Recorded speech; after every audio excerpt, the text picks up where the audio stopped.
This is a CKX Pulse News Update.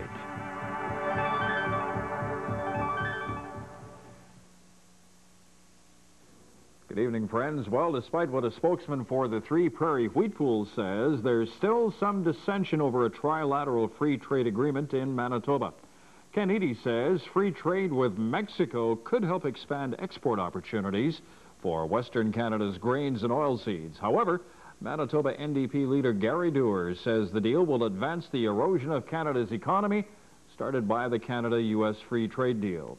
Eady made the comment while speaking to members of a Commons subcommittee. The Royal Bank of Canada has announced an educational awards program for First Nations students. The program will select 5 students across Canada attending university or college in Canada who are interested in pursuing a career in banking. They'll be supported with $4,000 a year for their educational expenses, up to a maximum of 4 years. The educational program that was just recently announced is a program that the bank has just, through a lot of involvement with our employment equity programs, is introduced to encourage students, Native students, to stay in school and to continue their education.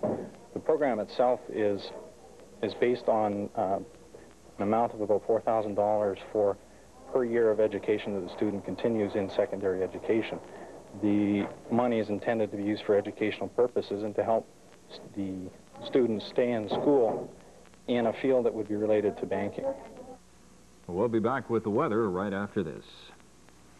Christmas shop Zeke's, your place for Christmas shopping. Zeke's is making this Christmas even more special by paying the taxes. Pay no GST or no PST on every item in the store. Zeke's is featuring their 14-karat gold jewelry, specially priced this Christmas, and pay no taxes.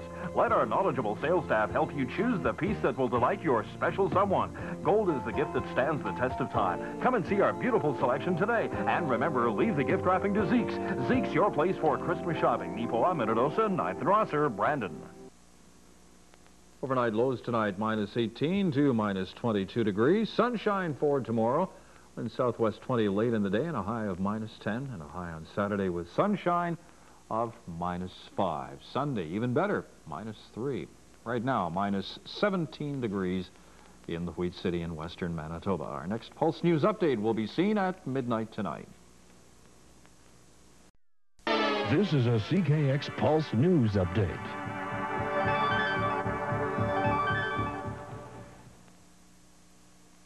Good evening, friends. A school principal from Nelson, BC is to appear in a Winnipeg court March the 8th. 42-year-old Robert Tycrow is charged in connection with offenses alleged to have occurred between 1971 and 1973 when he was a teacher at an elementary school in Altona. A Canada-wide warrant issued in Altona lists 12 counts of indecent assault and one of gross indecency against Tycrow. Well, the airport emergency procedures plan was tested at the Brandon Municipal Airport last night with 2 mock disasters. In cooperation with local emergency response units, the airport and Transport Canada, the 2 are made to emulate the real thing, giving everyone concerned a chance to test themselves and their plan. Brent Fitzpatrick has more in this report. The mock disaster started last night with a hostage-taking of an aircraft. You also got a whole bunch of people here that's in your hands as well, eh? So if I don't get that stuff to swinging, I mean that gas for sure. We can go without some food, but that gas for sure. The regional security officer for Transport Canada said what the police dealt with is what they could face in a similar situation. They're going to be using a hijacking scenario followed by a bomb threat scenario, so they're going to cover both aspects of security, something we expect or you could expect to see in real life. The simulation involved RCMP evaluators, Brandon City Police hostage negotiators, and airport personnel. Interestingly enough, children weren't allowed on the mock aircraft as it was considered too real.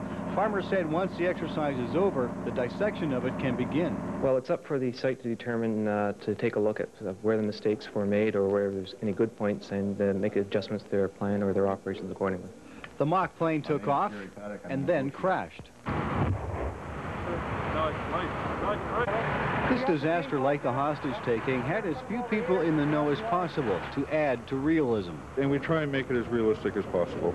We have casualties, simulated casualties. Local volunteers were used both as hostages, then as accident victims, with injuries made up to simulate what rescue personnel would find at the crash site. And through it all, the aim of the exercise wasn't lost. The end goal in any operation like this is to save lives.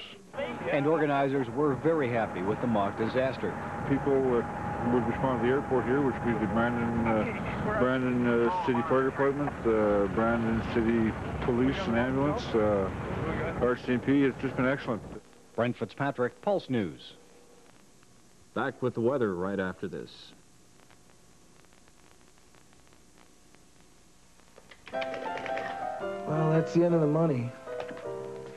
Looks like we're gonna have to cut back somewhere.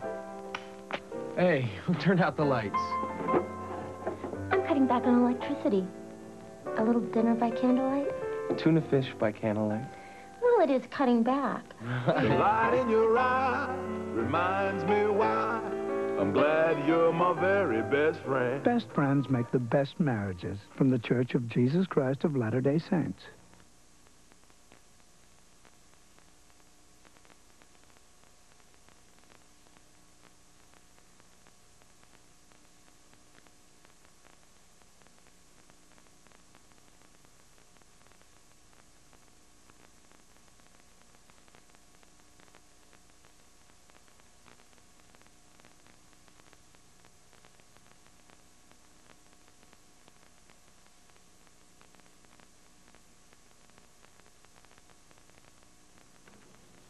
Few cloudy periods overnight, light northwesterly winds, chilly, -19 to -22 degrees.